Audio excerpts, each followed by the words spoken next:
The following podcast is a W2M Network original production. Visit W2Mnet.com for all of our other great podcasts, plus news, reviews, articles, and opinions from the worlds of wrestling, video games, football, and entertainment. What time is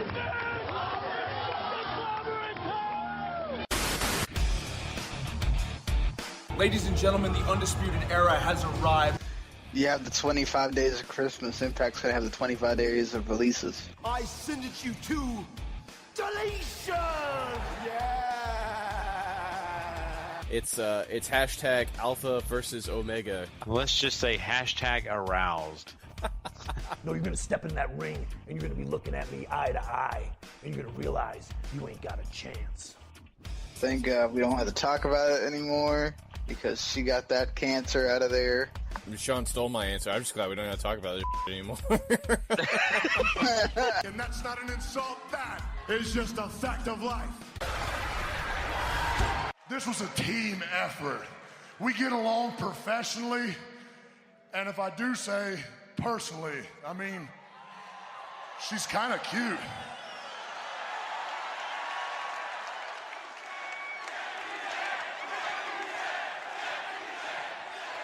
Well, Braun, I think you're kind of cute, too. I can just say this, though, Braun. We're going all the way.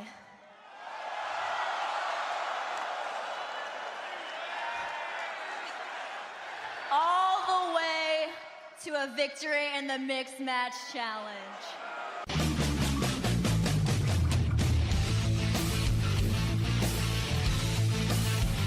Ladies and gentlemen, wrestling to the mat.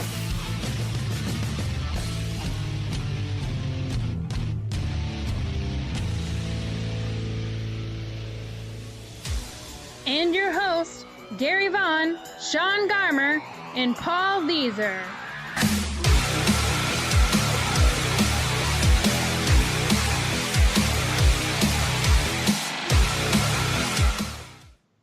Hello, everyone, and welcome to another great episode of Wrestling to the Max. This is episode 284, part 2.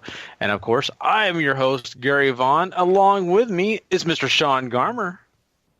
What's up, everybody? And Mr. Paul Leazar. Hey-o. And, boys, I love that whole little thing between Alexa Bliss and Braun Strowman. That was just too funny. I can't lie. When I got a chance to watch that, I said, that's got to be on the intro of this episode. So, just imagining those two, though, actually in a relationship, my God, I mean, that would be the scariest thing, right? I mean, someone's so tiny and someone so big. I mean, it doesn't compute in a way. Oh, God. They'd be going all the way to the emergency room, Gary. Yeah. I'd imagine that sex only happens one way, usually. Yeah. Yeah, exactly. That's wow. So anyway, as much as we'd love to picture that, well, let's move on to actually, talking about what's on this episode. Let's talk about. You started it. I know, guys. What do you expect with me in the show? Let's talk about the fact that we are going to have some great things to get into this week. We've got some quick hits that are going to be a ton of fun because there were some surprises this week, along with some other interesting news when it comes to injuries in the world of wrestling. We're also going to be jumping into some new beginnings talk. Paul got a chance to watch the shows.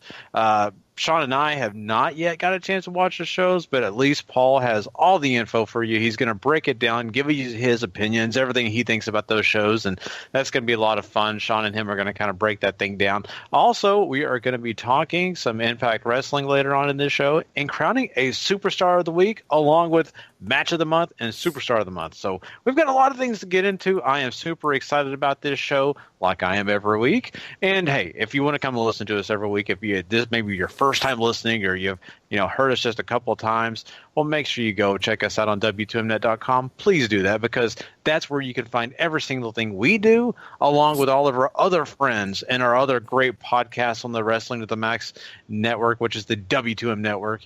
Make sure you go find that. Of course, that's everything over there on the W2Mnet.com. And make sure you go subscribe, rate, and review over at Wrestling to the Max or the W2M network, whatever one you choose. Just hit that subscribe button. Also, rate and review while you're over there. And also, hey, hit up Partners in Crime up on Formula1Mania.com and Last Word on ProWrestling.com. They have a lot of great content as well. They support us. Let's go support those guys too. Well, why delay this great news? I just want to congratulate Sean. You just got a new job, man, and I know you've been looking for one. That's great. I'm so stoked that you've got something so soon. That's gonna be really cool, man.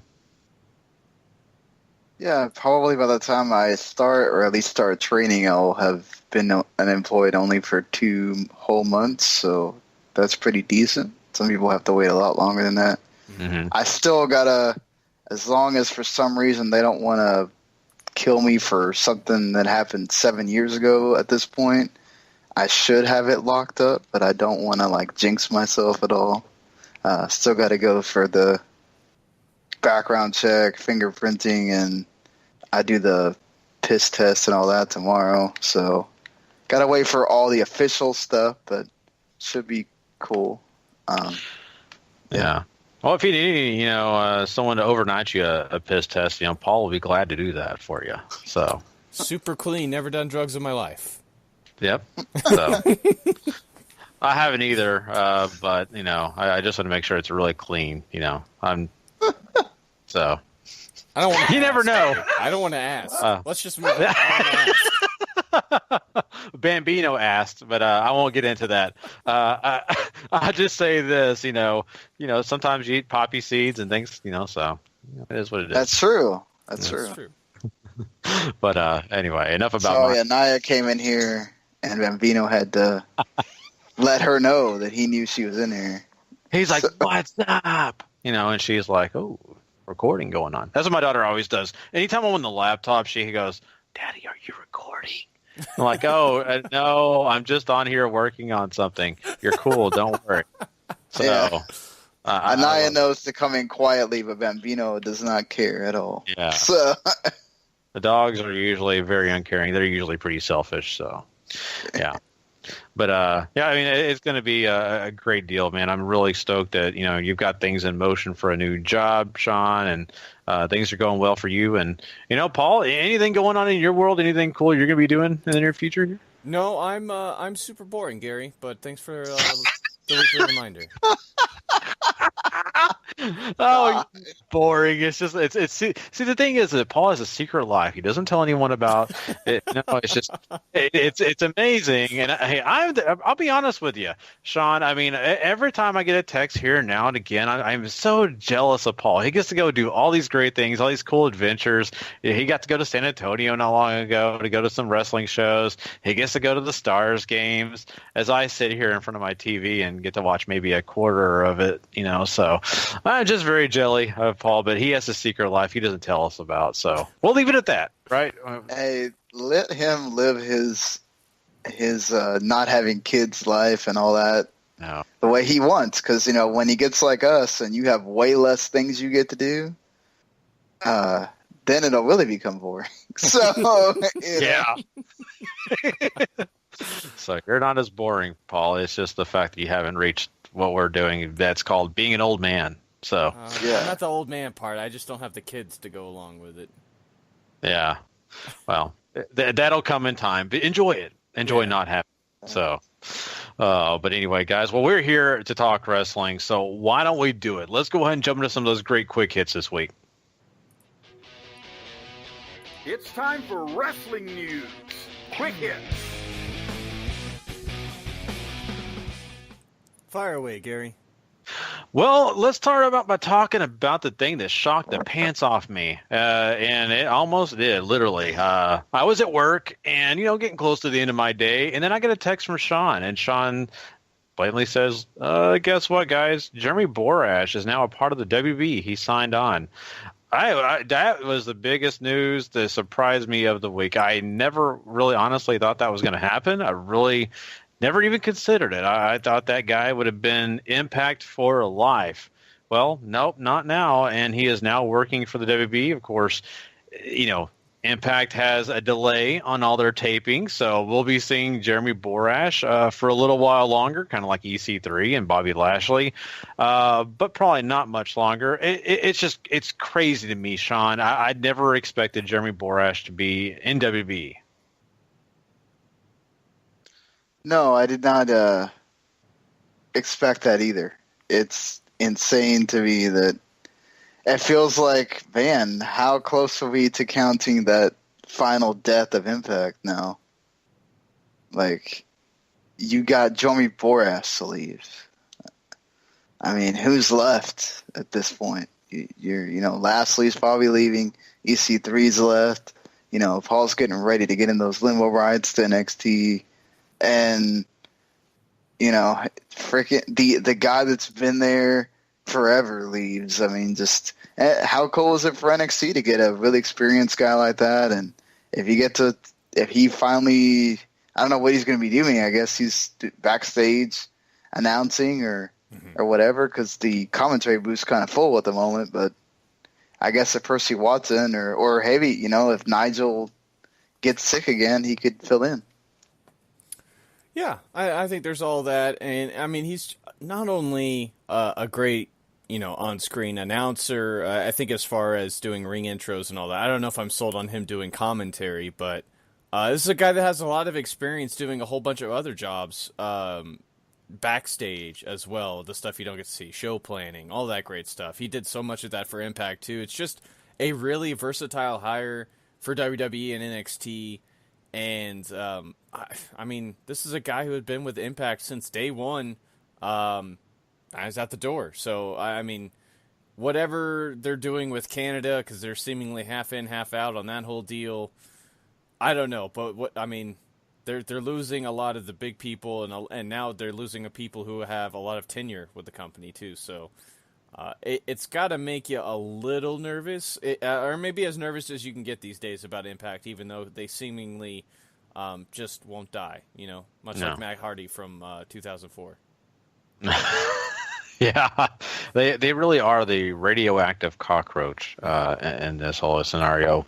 And, as much as a part as he was of that company, like you said, Paul, all that backstage stuff that no one ever gets a chance to see, he was a really integral part of getting things done, really helping them along. And it just really does scream danger to you when a guy that's that loyal to your company decides to pick up and go. It has to send alarm bells off. But who knows? Maybe they have this already in the plans for the fact that they may be cost cutting.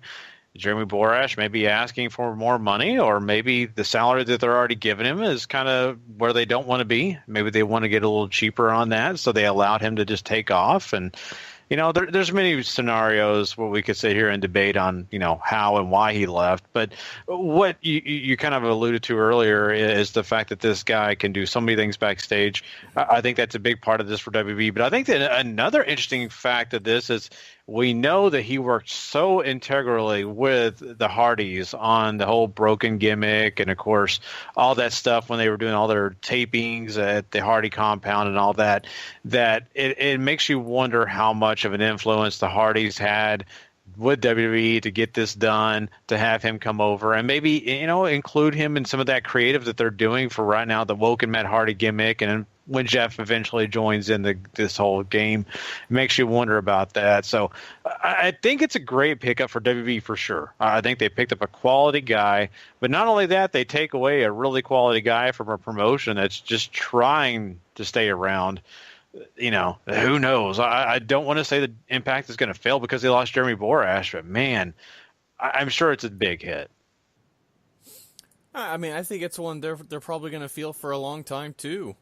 Just because, like we said, he did so much, I think, for that company, and whatever restructuring and all this they're doing with Anthem and everything, it's scaring a lot of people away. And like you said, Gary, this is one guy who you thought was going to be there forever, and 15 years on, he's gone. He's out the door. He's getting paid bigger bucks, essentially, I'm going to assume. Yeah. What do you think is going to happen with maybe? I'm just kind of throwing things out there now that Borash has left and leaves that void. They still got Jimmy Jacobs, who's joined up over there, and he can definitely help them creatively and maybe pick up some of the slack for Borash, possibly, which is not a bad idea because, Jimmy Jacobs is great at that, but he could also do a little bit of commentary, I'm sure, helping out Josh Matthews. But this puts all that pressure for the commentary stuff, too, for Josh Matthews to take the reins, which I'm sure he's thrilled about.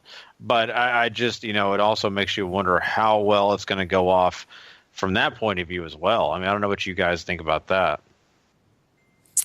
There's a couple interesting reports floating around out there that Impact's sort of having to reshuffle things because they were planning on moving Josh Matthews to a more on-screen role, and they were going to have Borash do commentary with Don Callis, but that has seemingly gone out the door now. So lots of, I guess, reshuffling as far as all that goes creatively and what they're going to do with that. But it seemingly has thrown a wrench into their plans, whatever they were going to be.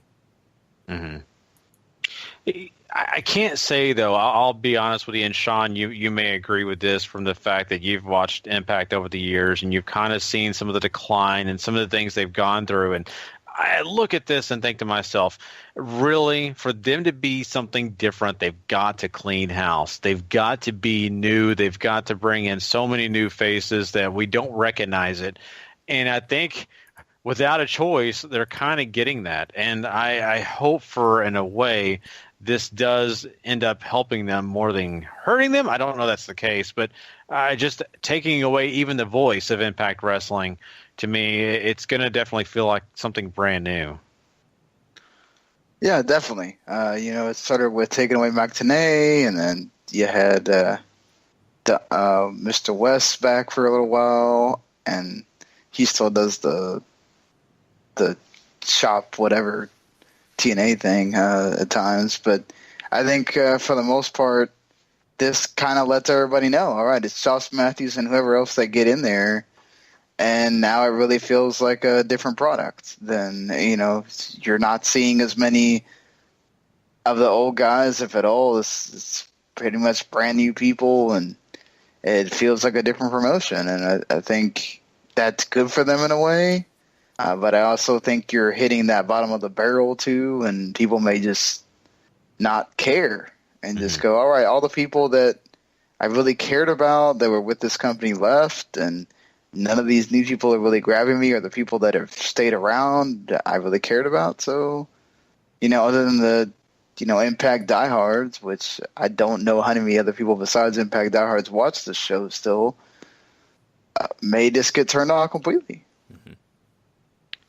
Yeah, you're right about that. And there's a yin and a yang to everything. And I think it just worries me that Borash leaving could be more of a detriment, but I don't know that. They've got some great people still involved in that company, so I'm not going to say he was the soul of it or anything, but I think he was a big part of it. So they are reshuffling, doing all those great important things that they're going to have to figure out to get this thing, keep going, and creatively what direction they want to go with their talent.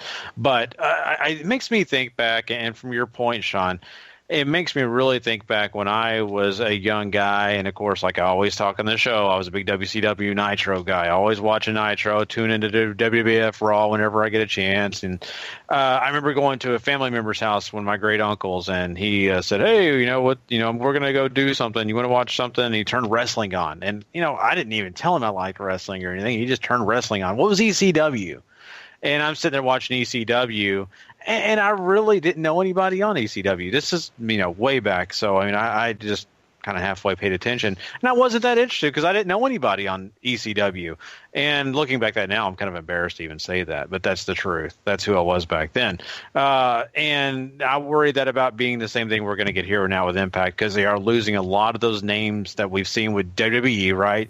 A lot of those people that you could kind of say, oh, I remember that guy from this time period in WWE. Now they're losing everybody in that frame of mind. And if these young people don't just like wrestling, this could be something that slowly really does decline. So let's see how this goes. Jeremy Borash, once again, joining WB. I wish we had more insight on what exactly his role is going to be, but I'm sure that will come in time. So, Let's move over and talk about somebody else that joined WWE recently, and that, of course, is, well, you know him by Rockstar Spud, but they are calling him Drake Maverick. Yeah, that's right. He was just revealed on this past episode of 205 Live as their GM for the Cruiserweight division. And, I mean, I've been waiting to see if this was going to actually happen. I remember all the rumors that they were kind of going out and saying this, but I wanted to see it actually take place. It took place. Paul, it's kind of funny. We got a little of that reaction from the Philadelphia crowd calling him Rockstar Spud, but I just want to know, what you think about the debut and, how you feel he's going to work out here. We went through a list of names, you and I, whenever we did that episode of 205 Live and Mixed Match Challenge with Harry and Brandon a couple weeks ago, and I don't think Spud was on anybody's mind. He certainly wasn't on mine. So this was kind of surprising to me, but a welcome one. We've seen Spud succeed in a lot of different roles as far as talking goes, as far as being a character goes, and that's all you really need from a GM, and if he happens to step into a ring at some point, he can at least hold his own there too. So I like this signing. I think it's interesting. I don't know if it's going to make people watch 205 Live or not, but if he can certainly grow into the same character he was serving Madam Dixie as the boss now, I think he'll be at least on the way to getting some more people involved in this show. Yeah. Yeah, I mean, I was surprised to see him.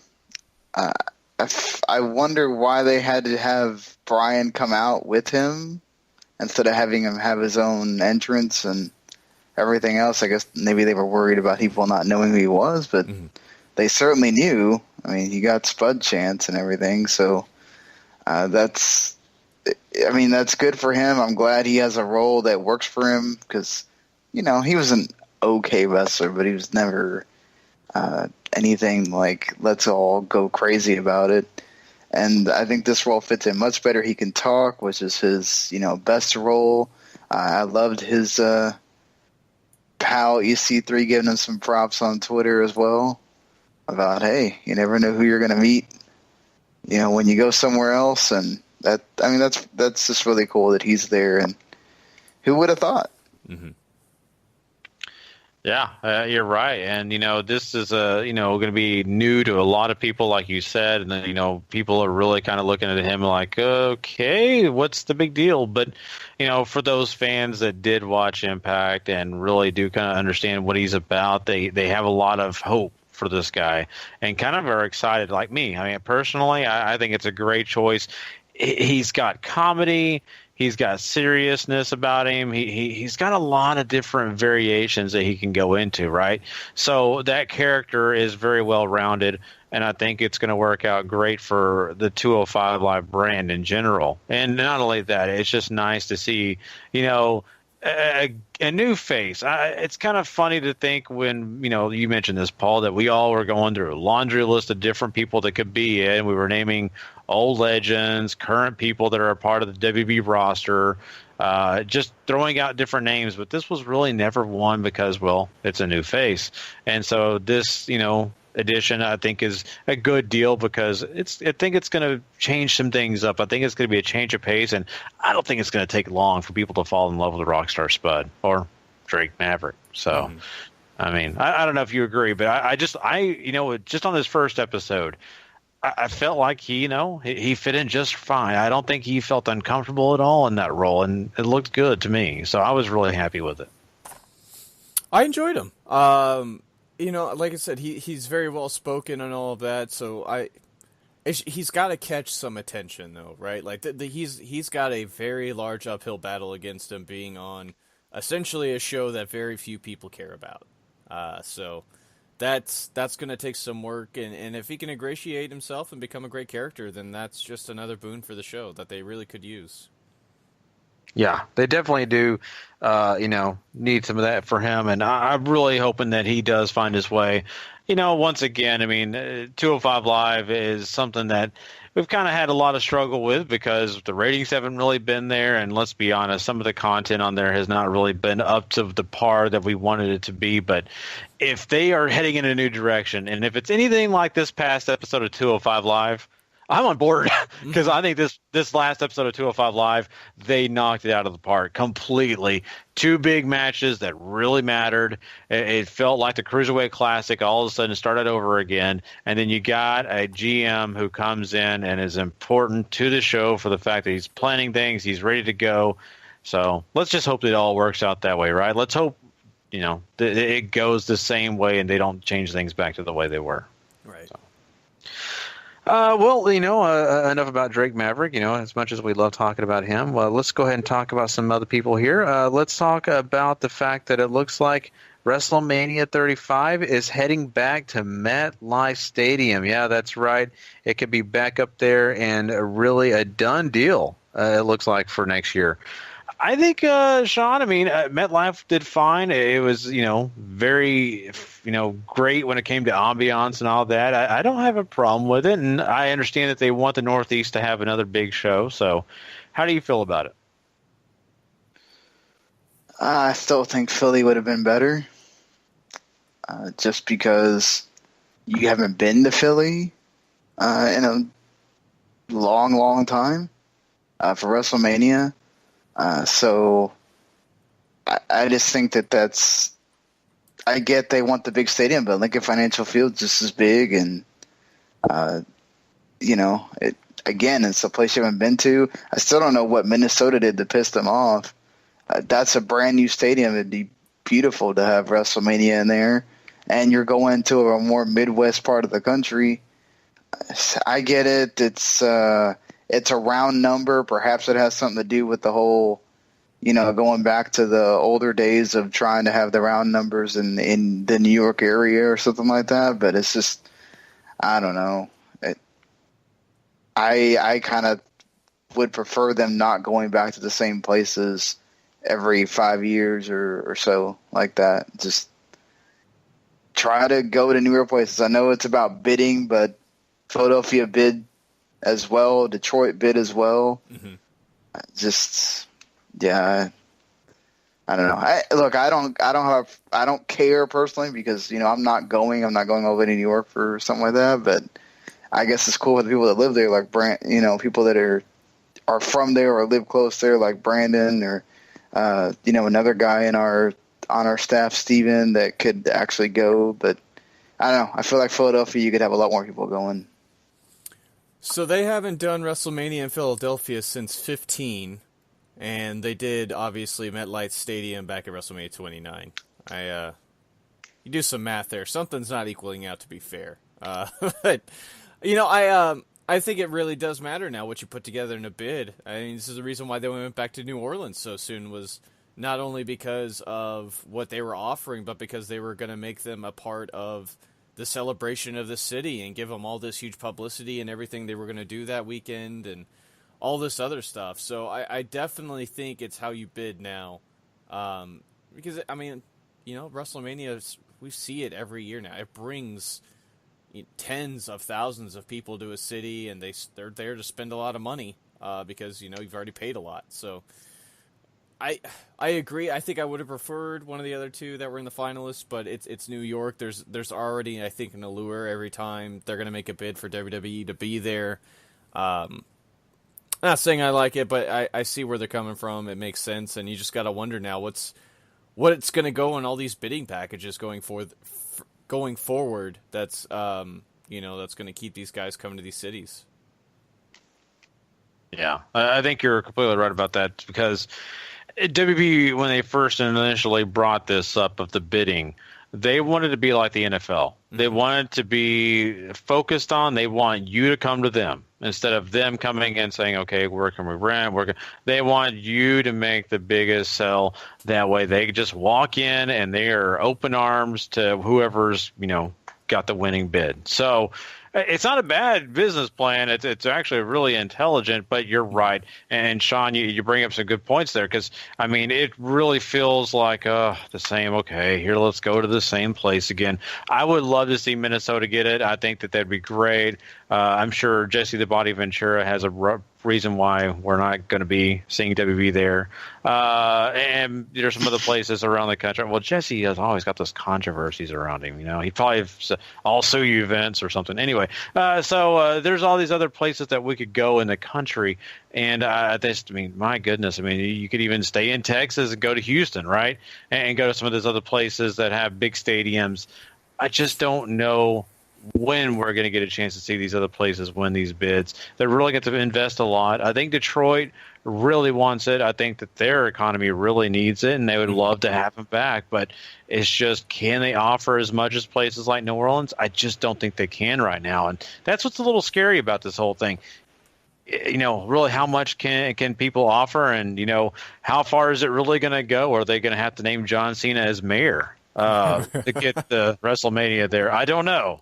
I'm sure Kane would love that, because Kane could be mayor of not only in Tennessee, somewhere else. So I don't know, but it's going to be kind of interesting to see where they go even past next year. Mm-hmm. But if MetLife gets it, it's still a good venue. There's no argument against that. It's just that we would like to see some different places. And hey, if they stay in this vein of every 5 years the same places, hey, I'd love to see Dallas get it again sometime in the near future. So I agree. Who knows?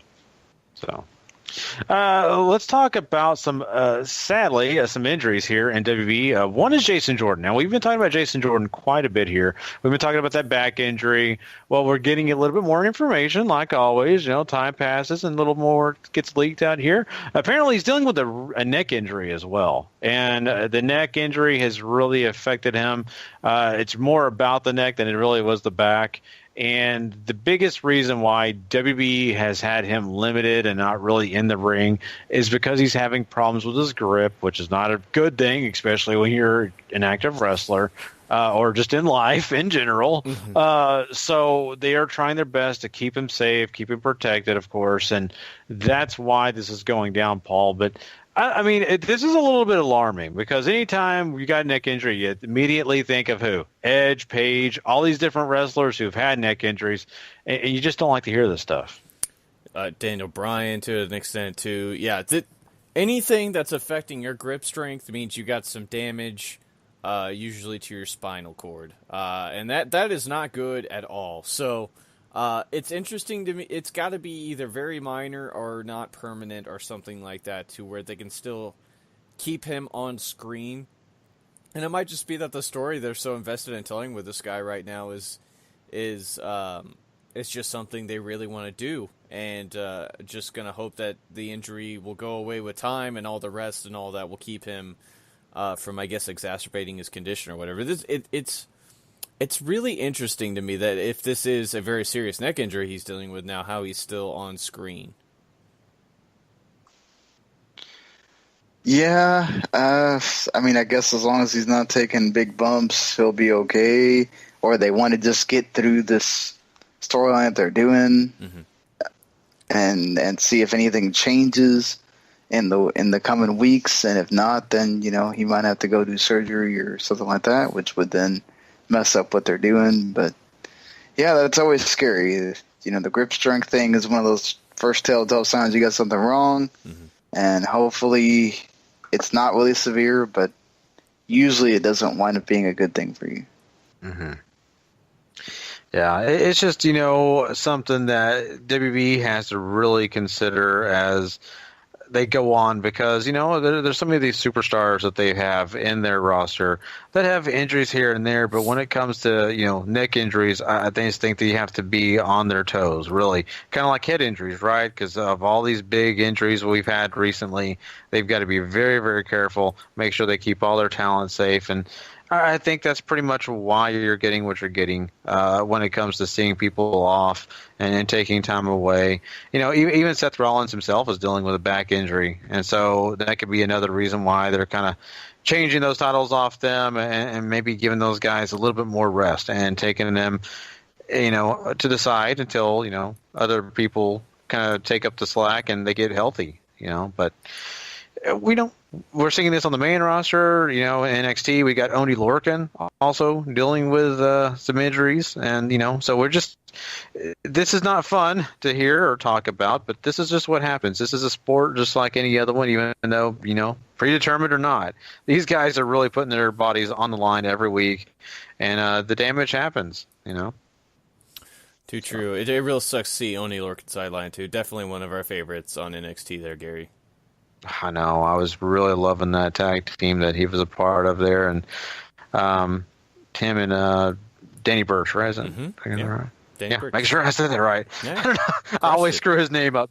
Thank you. But no. Also, we had one of the Cologne brothers have surgery too, or he's shoulder surgery, right? Which I'm trying to think which one it was now.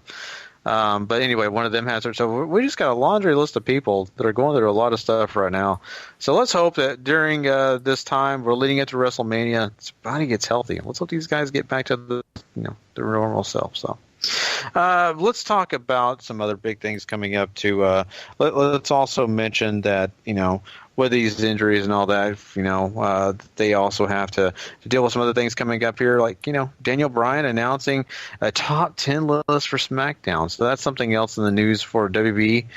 Now, this is really kind of weird to me. I don't understand it completely on why they're doing this or what, but it's a top 10 list. Basically, all the locker room gets to vote on who they feel is, maybe the best locker room leader, who is, the most skilled and athlete, all these different little things to vote on. Shane McMahon, I believe Daniel Bryan, they don't have a vote in this, but they will be using this to their discretion, be using it to make sure, matches and who gets a championship match at times, I guess. I really can't wrap my head around it, though, Paul. To me, it's a little goofy.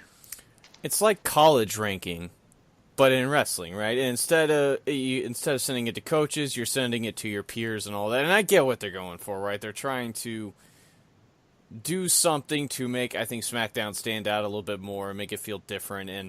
And to that end, I think this is kind of interesting. I don't know if you need a college football ranking system in wrestling, though. It doesn't work for college football, so.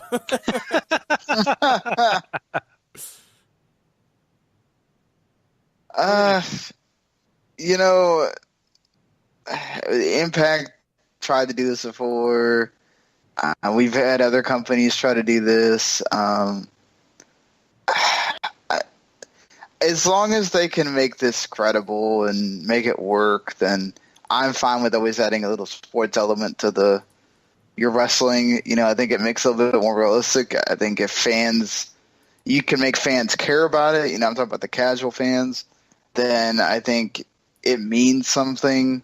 It gives you an actual real convention to have storylines around, or to have your matches around. You can have this guy gets to move from 5th to 3rd if he wins, or whatever. Make it mean a little something, instead of having the WWE contrived reason why these guys are wrestling or whatever. Even your normal singles match on SmackDown can mean a little something now. Mm-hmm. And so that's always nice. But I guess it wouldn't be I could totally see WWE trying to add in the stuff that we see in college football to make it just even more crazy, because, hey, why not? It's entertainment. We can do it.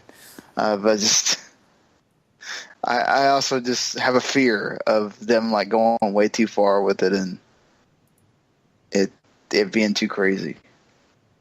Bring on the 14 playoffs is what Sean's saying. Yeah. Yeah, exactly. Yeah, that's.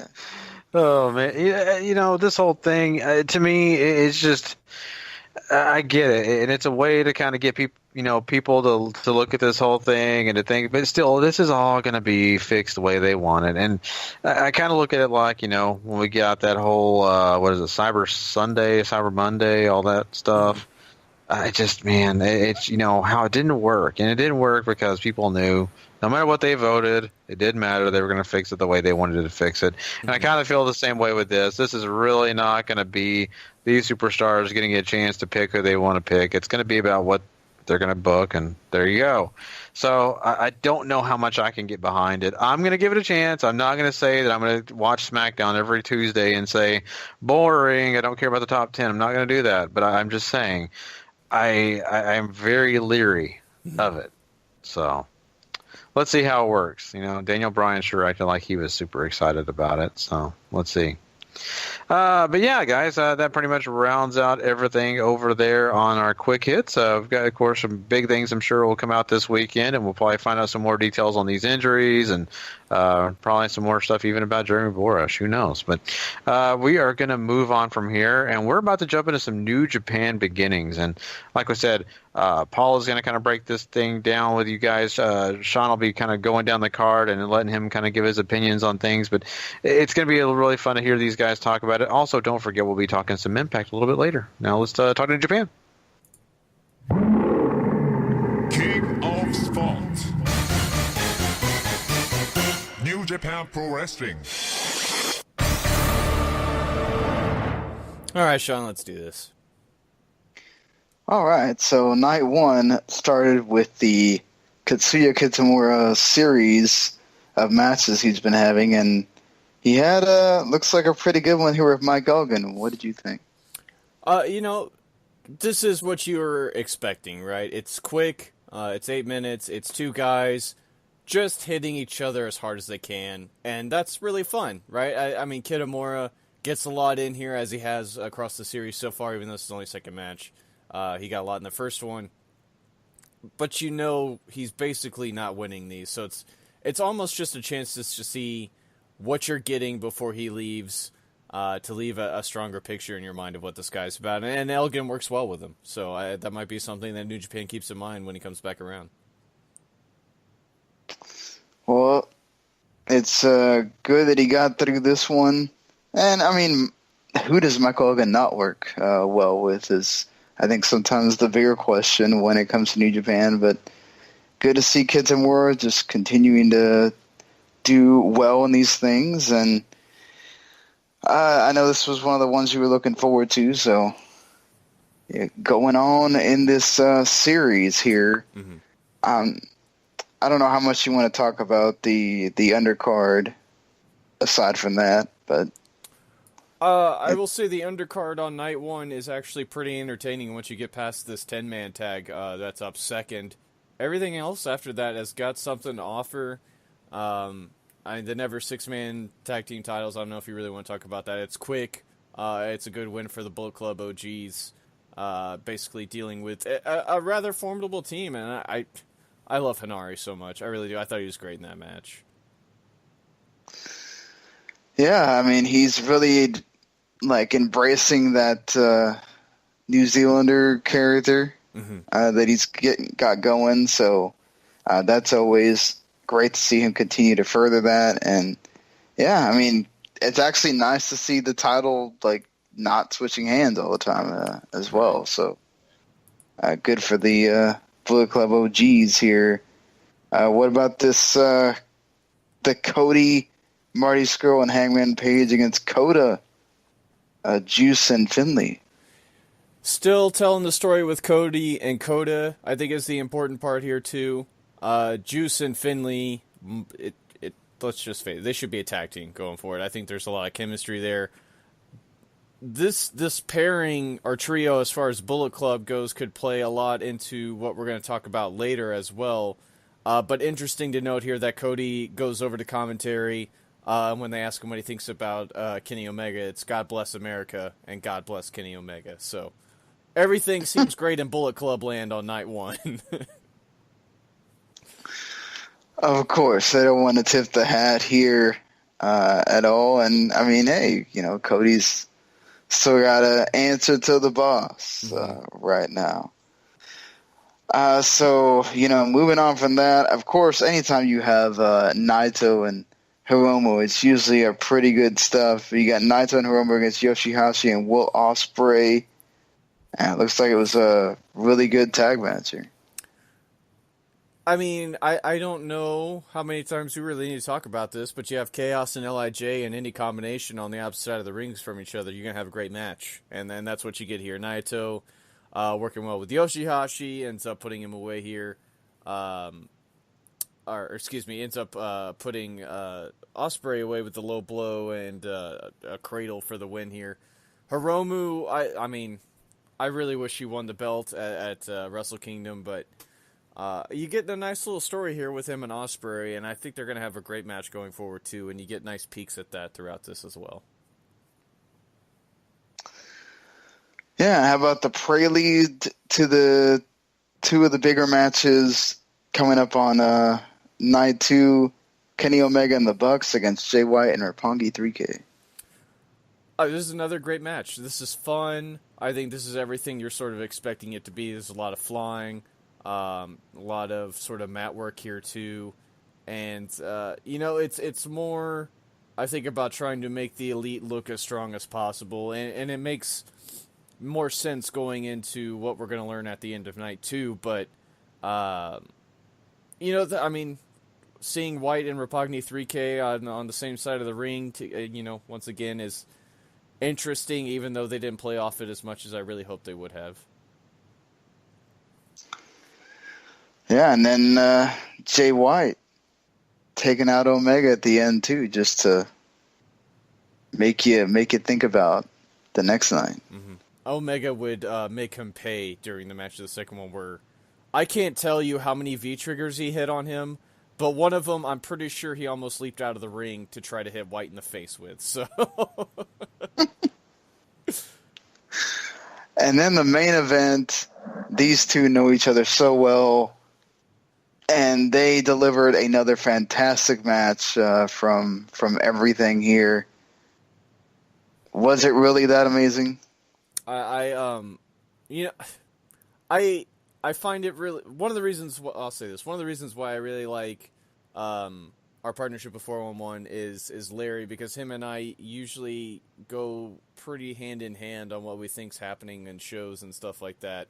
And I think he nailed it on head. This is definitely 4 3/4.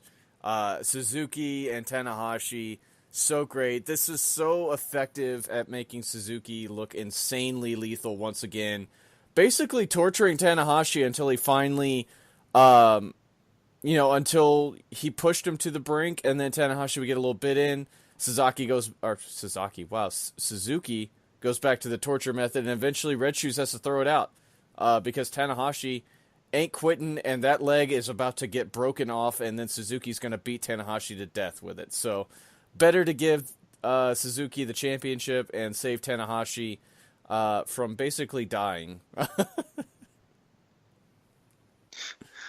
Well, you get that with all the injuries going on with Tanahashi and us talking about he needed to miss time, I think this is a great way to easily be able to push him out of the picture, make Suzuki look great, and then you have a dominant guy as an IC champion right now. So anybody going against Suzuki, get ready, because he already showed you what he's going to do to you.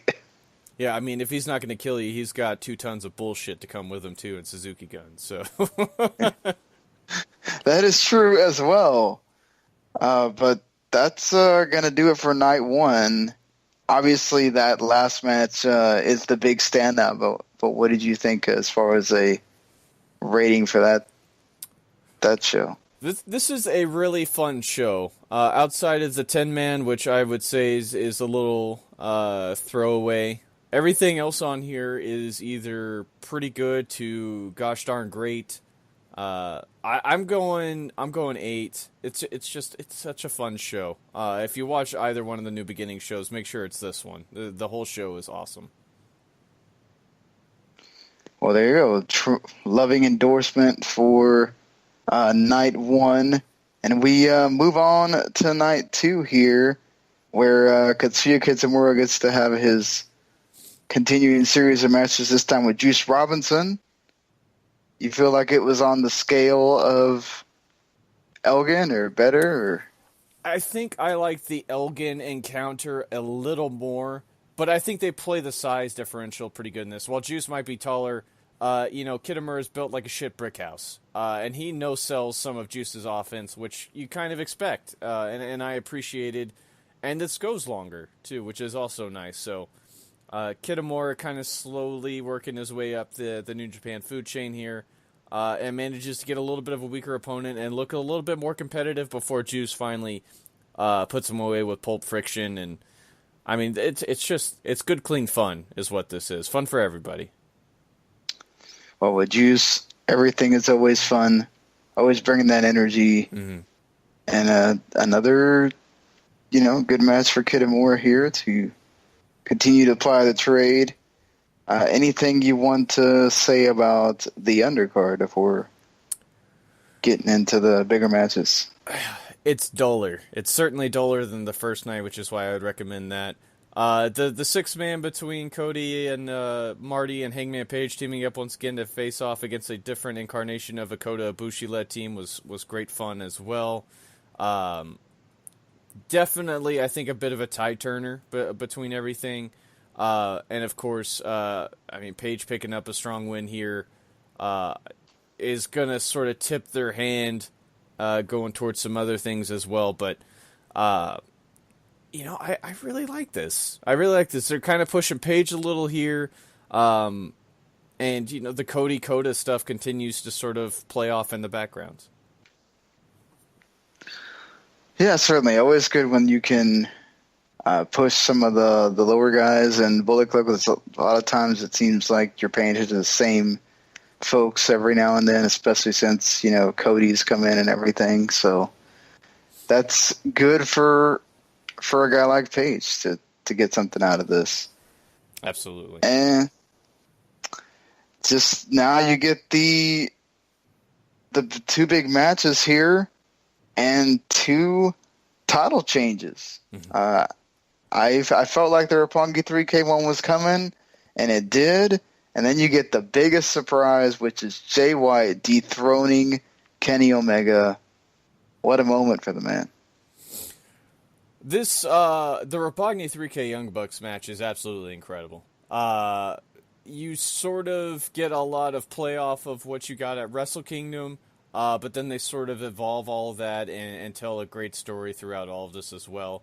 I was expecting more flippies. That was not really so, as it was more back and arm work across a lot of not only Roppongi 3K, but as well as the Bucks. And 3K manages to kind of get a bit of a fluky victory. I mean, it's a roll-up off of a sharpshooter, so I would say that maybe this still isn't over going forward. And it's obviously not like they have a lot of choices as far as junior tags go either. So I love Roppongi 3K. I don't have a problem with this. I was just kind of expecting the Young Bucks to sort of get another one over on the Young Guns here. But this Kenny Omega Jay White match is... I like this better than the Tanahashi match, if you ask me. Obviously, Kenny Omega is not plagued with as many injuries as Tanahashi is. I don't... Jay White hasn't found, I think, that connecting point with the character yet. And like I said, I think it's going to take time for him to sort of pull it all together, and that's fine. But I don't know if this was the right move, honestly. I think I maybe would have preferred Kenny to drop it to somebody else, but taking a chance on Jay White with the U.S. title while it's still young, I think it's a great way to keep a spotlight on him, and that's clearly what they want to do. But everybody about this, is talking about the post-match stuff. So let's go ahead and dive into that.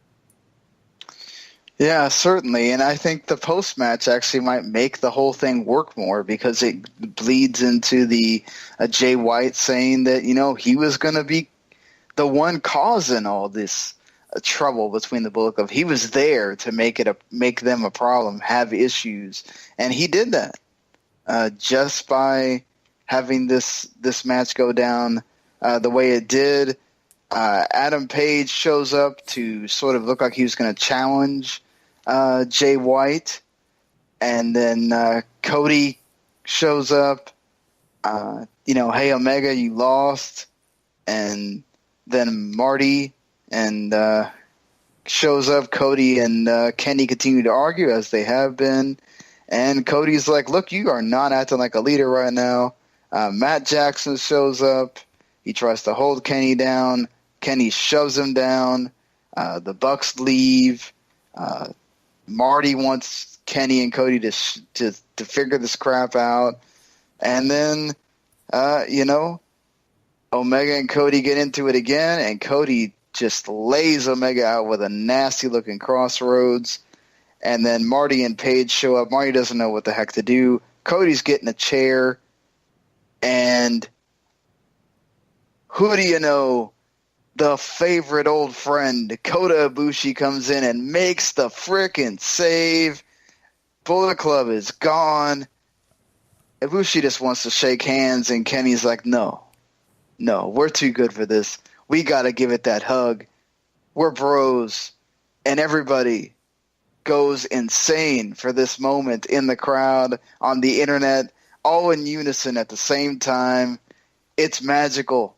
It's like the bromance is happening right in front of your eyes, and you just don't know what to do but like cry along with them. I mean, the second they start the hug, the confetti bombs go off, the crowd is losing their mind. It's a terrific scene. If you follow these guys from DDT to here, you know them as the Golden Lovers. They've had runs as the IWGP Tag Team Junior Tag Team Champions, as well as the KOD Tag Champs over there and DDT. Boy, this was nice, and a lot of people are thinking that, clearly the Bullet Club is fracturing before our eyes, and they've been laying the seeds for this for a while, whether it's been Tama Tonga, whether it's been Cody, or all this other stuff, and Kenny's kind of tried to pull it back together a couple times, and we finally found the straw that's broke the camel's back, and everything like that. It's Kota Ibushi. You don't mess with that guy. And Kenny has clearly had enough, not only of Cody's stuff, but, basically out of everybody's, it feels like. The Bullet Club isn't what they used to be. I really like this storytelling device, just because, one, I think a couple days after this event, Omega added another year to his New Japan contract, so that was interesting. But maybe more so is just where exactly the Bullet Club's going, because they haven't said anything. It's been mum's the word. Everybody's just assuming that Omega's out. And I don't know if that's so. I think you're going to get all these subdivisions breaking down where you'll have Cody and his group, you'll have Kenny and Kota, and if you take being the Elite as gospel, then maybe the Young Bucks will forgive Kenny and join up with those guys, and then you'll have the OGs over there on the other side. So, this is kind of must-see TV, if you ask me, if you're into the Bullet Club stuff, and the internet shed a couple of tears, Sean, and rightfully so, because I think Japan might have cried a little bit too. Yeah, I think that was, like I said, the whole world felt the same on something. That's true. I'm not gonna lie. I really wanted to see more of a feud, but if we're gonna tag up first and then maybe swerve it down the road or something else, definitely worth a picture, and definitely worth this moment, because clearly the crowd was so invested in wanting to see it, and they finally got the payoff. Yeah, certainly. I think this is going to be something that people are going to still be talking about for a long time. Mm-hmm. It's a moment. Like, we talk about WWE likes to make moments. New Japan just made one, and it's really cool when that stuff gets to happen, It's really interesting, too, if you go back and look at some history in the other company that I was mentioning, DDT, that both whenever Kota was the KOD Openweight champion, he defended that title against Kenny Omega at the Nippon Budokan, and guess where they're going for the G1 final? And you got to think maybe that we're going to get that G1 final we did get last year with Kenny and Kota going at it, where they sort of at the old scene of the crime. Oh, that would be so amazing if they do it. So awesome. Like, what a way to make everybody wait for a year and just, man, they're so good at that. It's amazing, honestly. But yeah, anything for a rating on this one here? I think outside of your two title matches, the Chaos LIJ tag is also super great there as well, as there seemingly seems to be some bad blood brewing between Yoshihashi and Mr. Tetsuya Naito as well. Sonata getting under Okada's skin, and then, of course, all the Bullet Club shenanigans going on in the six-man as well as in the main event. Everything else is sort of passable, I would say. Unless you're into the, Kitamura's journey or watching other select people on the card, I would say it's skippable, except for the last 3-4 matches. So I'm going to go 7 just because of the quality, but I don't know. Just not as big a hit, I think, as the first one was. All right, I think that's going to do it for New Japan. All right, awesome, guys. And I just have to throw my 2 cents in. With this whole fracturing of the Bullet Club, it just makes me wonder when I go to Hot Topic, am I going to be buying a red and black Bullet Club shirt? Oh, God. So anyway, who knows? But we'll find out. But yes, that is New Japan. Thank you, Sean and Paul. You guys did a great job. And now it is time for us to move on and talk a little Impact Wrestling. We'll do that now.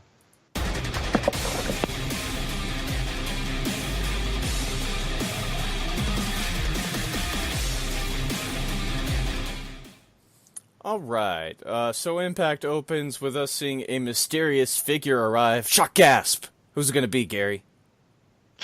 Oh, I don't know. It's so nerve-wracking. I think we found out like 3 weeks ago. Yeah, but we we'll play kayfabe until later. The six-sided ring is also gone. We're back to the traditional ring, which I guess, depending on a lot of people's differing opinions, makes you happy or sad. I honestly, God, I never minded the six-sided ring, but I know a lot of people prefer the four-sided ring. No, I prefer the four-sided ring. The six-sided ring just made me think, we're desperate, please pay attention to us. So I'm glad back to just the natural feel. And then we open with the Impact Grand Championship on the line as new champion Matt Sydal defends against Falaba. Of course, we have done away with the round system in total now. And Matt Sydal comes out, your winner with a shooting star press. Fun match. I don't know, Falaba still didn't do a whole lot for me, but Sydal getting to do his thing is always entertaining for me. Matt Sydal is Matt Sydal, right? He's doing something that, I think a lot of fans of his want to see. That's him hold a championship and get things going for himself. And, I think Falaba for what he is, he does hold his weight, sorry, pun intended, I guess. But I think he's got the athleticism for such a large guy, and I think he's kind of fun. I guess maybe I understand the point of view of the guy doesn't, really do a lot for most people, but I just think he does have his presence that makes him at least entertaining to me. So trust me, anytime I can see a 400+ pound man run like he does, I'm game. He can move. I will give him. He's very athletic for how big he is. It's just the character and all that hadn't really done anything for me yet. So yeah, and it probably won't. I'm sorry to say this, but I think Falaba is kind of where he's going to be. So. Right. We go backstage to see Caleb Conley and Trevor Lee meeting backstage. Trevor Lee believes himself to be 5 steps ahead of everybody. He's got a lot in store for them. So I guess we'll just have to see what that's going to be. We then get KM taking on Lashley as sort of fallout from the whole American Top Team angle falling to bits last week for these guys. Lashley counters out of a pump handle slam, big spear. KM's down for the count. This was fine, right? I mean, it's nothing super big. KM trying to play hero for American Top Team, and obviously Lashley don't play that game. Yeah, homie don't play that, right? Yeah. I love the In Living Color. Homie don't play that. Still to this day makes me laugh.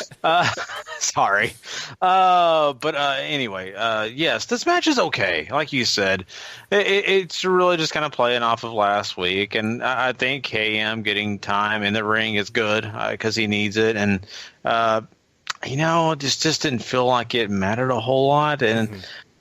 Maybe it's weird to say this. Maybe it is because you didn't have all the other distractions, but it was okay. It was fine, and I think you do kind of see the transitioning of maybe Lashley of how he's leaving. Right. We'll obviously have to see how this plays up to him leaving. But if this is going to be sort of how he goes out with trying to put KM over, then hopefully they do something really right with this guy, because I'm still not super into KM, although him trying to fit in with American Top Team was kind of entertaining. So It's just weird to see Bobby Lashley come out without him talking and doing. It's just him coming in the ring, having a match, and just kind of going. Who knows? But yes, you're right. I think down the line, let's see what they do. Right. We go backstage again. Joseph Park is on the phone with Grandma Jenny, and Jimmy Jacobs shows up and is like, "Look, man, things are going to get worse unless you bring out the monster next week." So he wants Abyss, or murder's going to be happening to somebody, I guess. And hopefully it's not dear sweet Grandma Jenny. Oh, poor Grandma Jenny. But you know what? I'll be honest with you. I think I'd rather see that than Abyss. So, I don't know. Yeah, I don't know if we need to see an old lady die on screen, Gary. It's not Lucha, but... But if it was, trust me, I'd be tuning in even more. I would too. I can't even lie. But let's be honest. Do we really want to see Abyss? I don't hate Abyss. It's kind of like Kane. That's been there, done that kind of thing. Yeah, I mean, Abyss, Congo Kong, is that doing anything for anybody out there? I don't really think so. Yeah, it's kind of the way I feel. Yeah. Lashley says he's still going to do wrestling and MMA. Well, I don't know about that, buddy. Yeah. And then we get Laurel Van Ness taking on Kyra Hogan here. You know, this is fine. It's a little short for my taste, especially because I think this is sort of the first bigger look we've had at Hogan since she signed on, since we haven't seen her for forever. Since she signed, at least. Allie ends up distracting Laurel down the stretch. Miss Hogan, of course, gets the roll-up. That's all she wrote. This ends up getting her an Impact title, or a Knockouts title match, I believe next week. That's fine and dandy, so she can lose. Okay. I don't mean to be sarcastic or anything, but this was an okay match, not bad. But anytime you get those distraction roll-ups, you kind of think to yourself, okay, they're pausing until they get to that next moment. Mm-hmm. And this is really about Allie. This is really about Laurel Van Ness.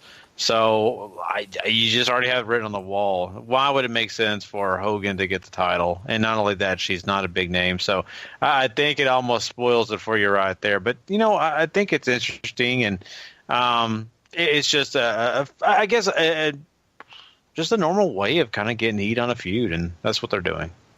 I agree. Like I said, this being the first time to see Hogan, her getting a win over a champ, even though it's fluky, might tip their hand as to where they kind of want to go with her. I don't know. So we get to see the Mystery Man walk around backstage. Alberto El Patron and EC3 get an interview here, and it's sort of their usual stuff. They're going to face Moose and Johnny Impact in the main event. And Patron's trying to get EC3 basically to fall in line. And EC3 seemingly agrees with it by shaking hands at the end, but you kind of already know that's not going to go anywhere good. Yeah. And before I talk about that, I do have to say this. I just now popped in my head. How could someone use the name Hogan? I'm sure I figured Hulk would have already sued for that. Just weird how they can use that name. I don't think you can own a singular name. He's Hulk Hogan. Yeah, he's about to run for Senate, and he's going to win, right? So I'm just saying that the Hulkster does anything he wants. I mean, so I'm kidding. No, I just thought that was very interesting. I've really, besides his family, it's kind of interesting to see someone else. But anyway, the whole Patron thing and EC3 thing, it always makes me want to turn the TV off when Patron talks. I'm sorry, I'm kind of past it.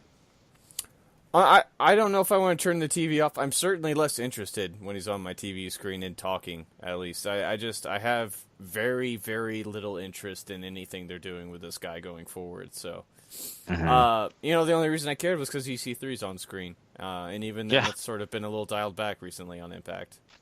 Yeah. And once again, I think because the departure and all probably dialed back for a reason. Mm-hmm.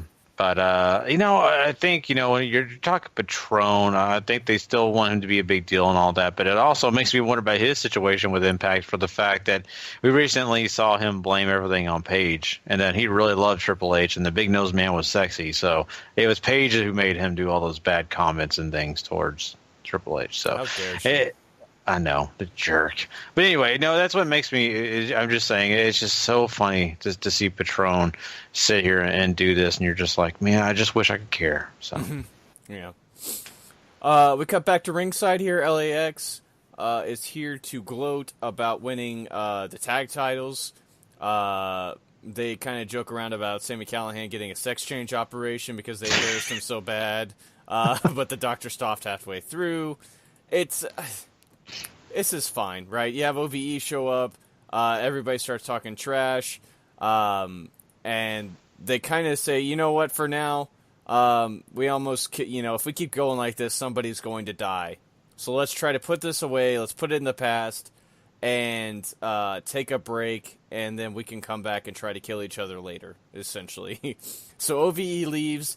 This allows Caleb Conley and Trevor Lee to attack LAX, with a pipe and a kendo stick, and steal their flags. So, yeah, it looks like Lee and Conley are up next, too. I hope this feud does something for those guys. Trevor Lee is one of the more interesting people in wrestling, if you ask me, and while Caleb Conley has never done a whole lot for me in anywhere I've seen him, I think he's a interesting lackey for Mr. Lee to play off of, and I guess let's just see where this goes. Yeah, I really do want to see, and I think it's interesting that, that they've got this going with LAX, but it only makes sense. LAX is the tag champ, so that's what they do. But I really was a little bit surprised that they were going to put Trevor in the tag division, but maybe it's what they need right now. Yeah, because, the X Division's going in a different place at this moment, and that's good, too. You need the X Division to really focus on some of the younger guys and newer talent that's joining Impact. So I'm totally cool with this. I think a new tag team is never a bad thing in Impact. And also, I will say it's kind of nice that they did kind of tie a little bit of a bow on this feud between LAX and OVE, kind of like what Sammy had kind of alluded to here. So it's good, and I am curious where they're going, and I think that's always a positive thing. Exactly. I agree. You don't always get this kind of closure on a feud, even if it's just sort of a stopgap in between. I like this, so that's smart to me. We'll just have to, like I said, let's see where this goes. It's a little interesting. We go backstage again. Moose and Johnny Impact are interviewed. This was a little painful for me. I did not like this. Basically, they just run their opponents down for being jerks. However, they admit they're talented, and then say they're getting along. It's just Johnny Impact, to me, this isn't really what the character's about, is all happy-go-lucky getting along with people, Maybe it's just Lucha Underground coloring him for me, but I think it could be to an extent, and they're really trying to make him like super baby face. You saw later on him giving sunglasses to a kid, right? I mean, come on, that's as big as you can get when it comes to baby face. So my point in all that is, once again, I mean, Moose he's trying, he's doing everything he can, and of course, Impact is being super.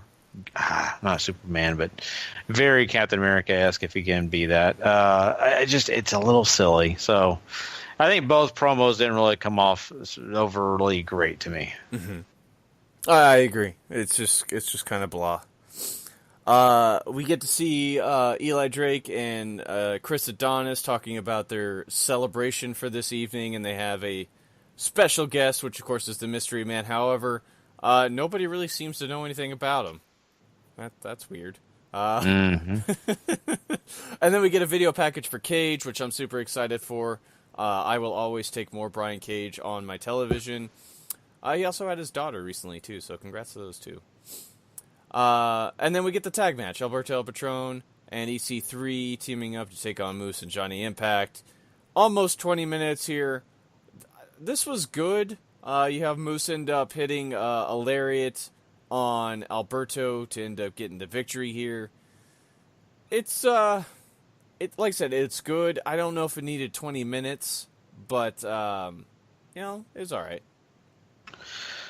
Yeah, I think they kind of went through the paces, kind of did what they needed to get done, right? And, this is really about, once again, like we just mentioned, setting up Johnny Impact, right? I mean, to get him going and to make him, have the special moment after he gets the hot tag and all that entails. And then the next thing you know, you do have Moose coming in to get that victory, and I think that's the nice thing about it. Moose getting the victory, they're trying to build him once again, and you don't always have to have Impact winning.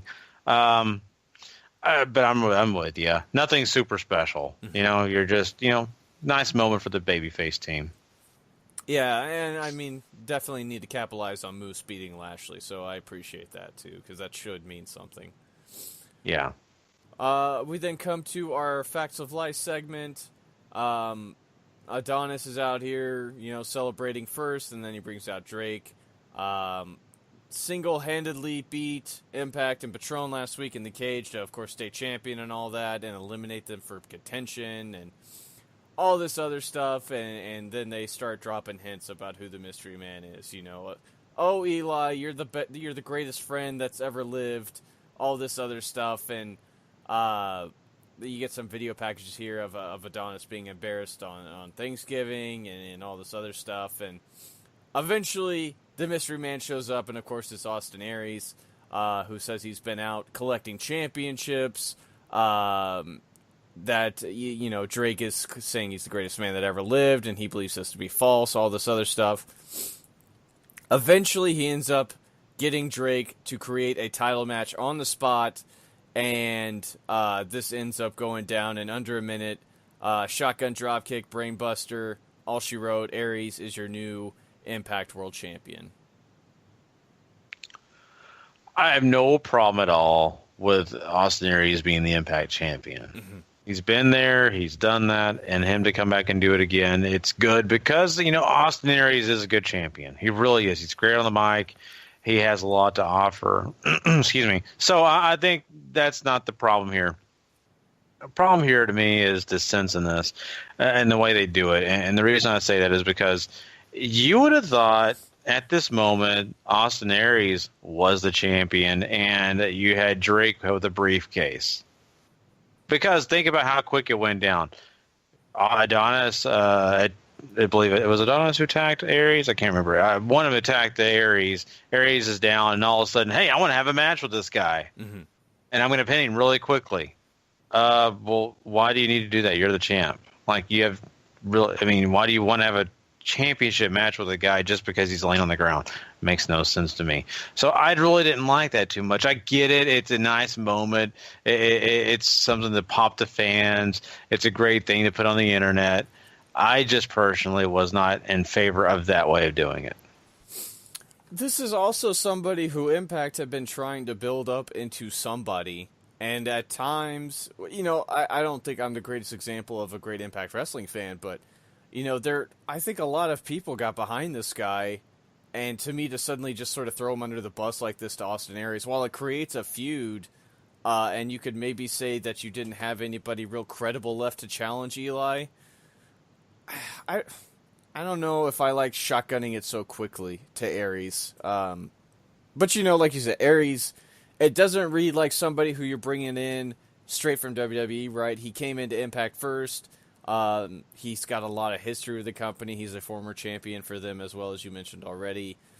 Done a lot for this place. And, it's not that I have a problem with Aries winning the championship. I don't know if I like the fashion and how they did it. Especially as somebody who they tried to build so long, and seemingly have just sort of tossed that aside. I don't know. But that's your episode of Impact. I mean, I don't know if you wanted to speak on anything of that, Gary, but... No, I mean, we're on the same page. Let's just be honest. We just didn't like the ending of that, and the way it went down didn't make any sense. But I'm sure they have some things coming up, and they're going to continue that feud along. So we will find out later. But right now, at the moment, I'm like, whatever. Right. So I hate to say it that way, but it's the way they put it in front of me, and that's the way I've got to tell you. Mm-hmm. But anyway, well, we've got some other great things left to do here, and that is crown a Superstar of the Week, and of course, Match of the Month, the Superstar of the Month. So let's hop into that now. Superstar of the Week.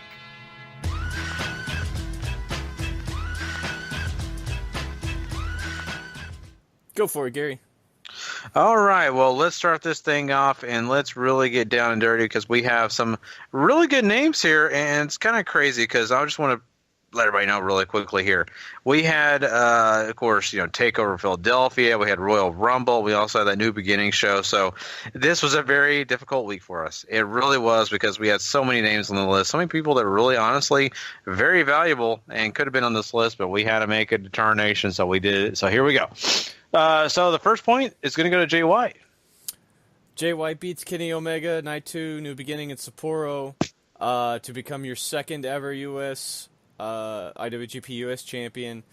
I think it's a pretty important title win for Jay White, obviously seemingly getting the spotlight and all that, even though I don't know if I agree with him winning it right now. But he did beat a very impressive champion and somebody who had made so many defenses, and we'll just have to see where it goes from here, but congrats to Jay White nonetheless. Oh, definitely. Well, let's give 2 points over to Asuka. Yeah, Asuka wins the first ever Women's Royal Rumble in a very fun match that was exactly as it was advertised to be, at least this one time when it came to making history. And even though her celebration sort of gets stomped on a little by Ronda Rousey, it still does not lessen the accomplishment any in our eyes. Yeah, definitely. And she also had a big match on Monday Night Raw, too. So, you definitely got to give her some love. Definitely the best match on Raw this week, too. Oh, yeah, I agree. We're going to give 3 points to Nakamura. Yeah, Shinsuke wins the Men's Royal Rumble. Arguably one of the best Royal Rumbles in the last, 10 years maybe.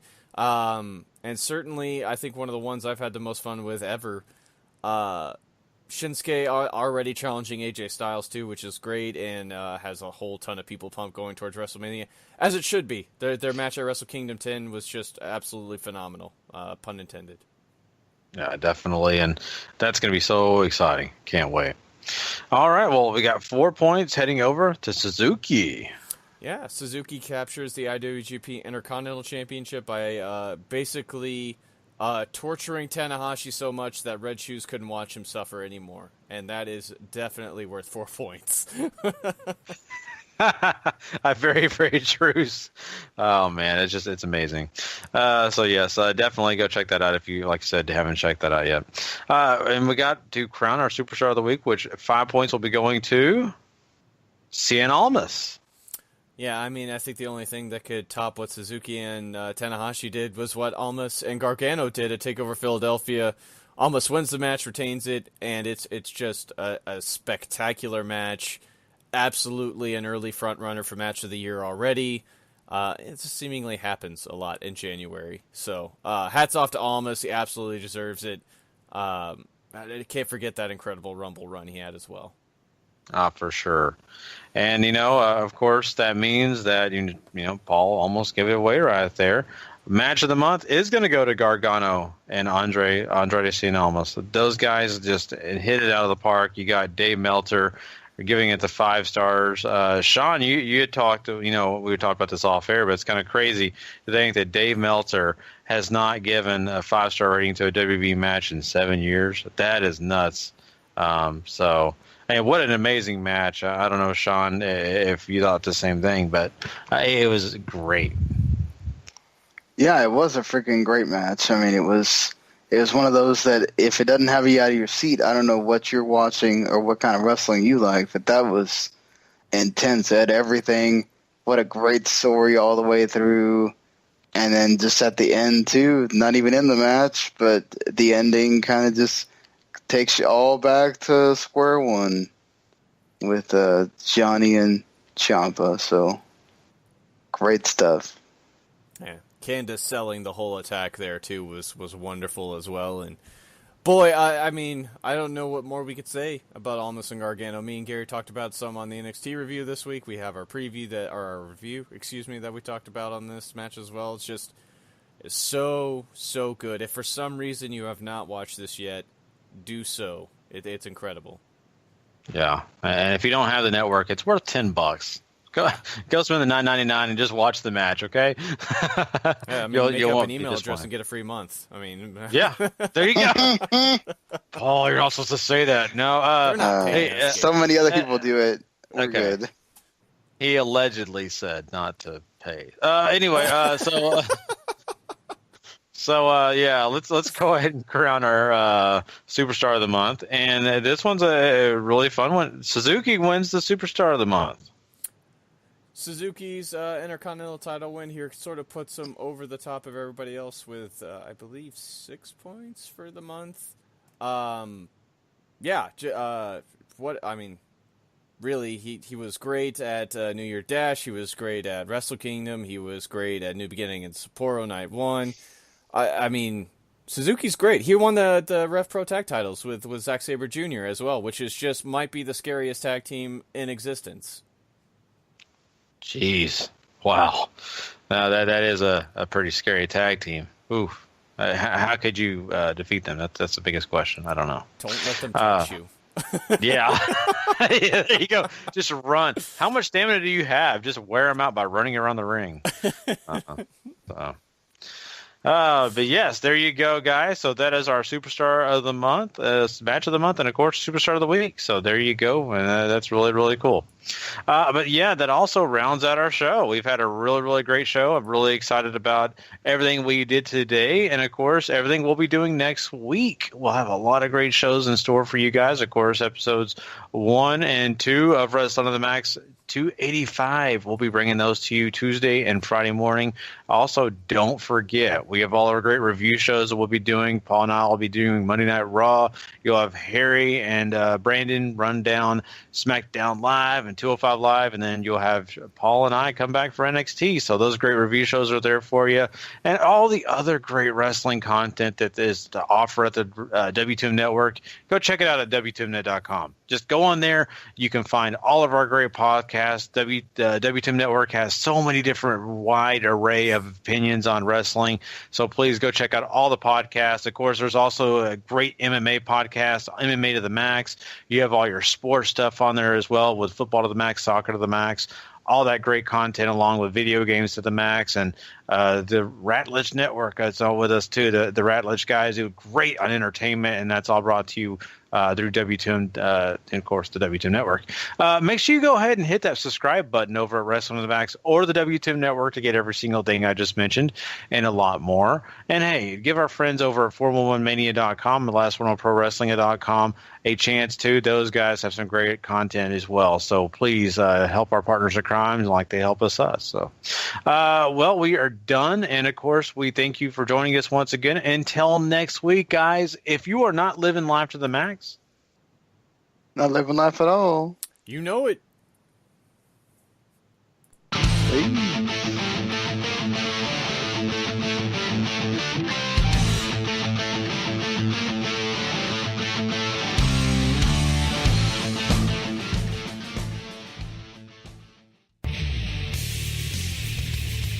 The previous podcast is a WTMNet.com original podcast.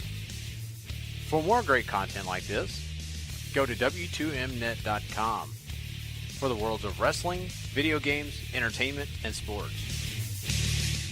Progressive presents Get Pumped. Inspiration to help you do insurance stuff. Okay, time out. You're gonna let your budget be the boss of you? Take control with Progressive's Name Your Price tool. Tell us what you want to pay for car insurance, and we'll help you find options that fit your budget. Here's some music to get you pumped. Da-dong, da-dong, da-dong, da-dong, dang, dang. I hear your budget laughing at you. Oh, wait, that's just those kids.